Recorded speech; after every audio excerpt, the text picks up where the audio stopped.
Moi! Mä oon Tuumas ja mä työskentelen elokuva-alalla noin sanottuna precision driverina, mikä tarkoittaa, että mä ajan eri kamera-ajoneuvoja kuvauksissa.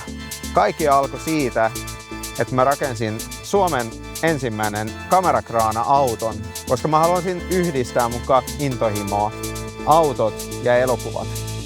Kamerakraana-auton jälkeen olen rakentanut lisää tämmöisiä kuvausajoneuvoja ja olen nyt ollut mukana yli 100 eri tuotannossa, kuten elokuvissa, sarjoissa, mainoksissa ja musavideoissa.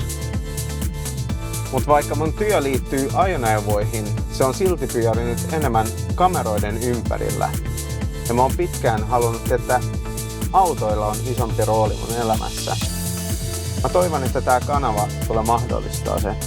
Mä tulen näyttää mun arki elokuva-alalla, mun omia projekteja, kuten mun budjetti, rata-auto, autotapahtumia, roadtrippejä ja muuta kiinnostavaa. Tervetuloa! Tää on Tuumasta toimeen.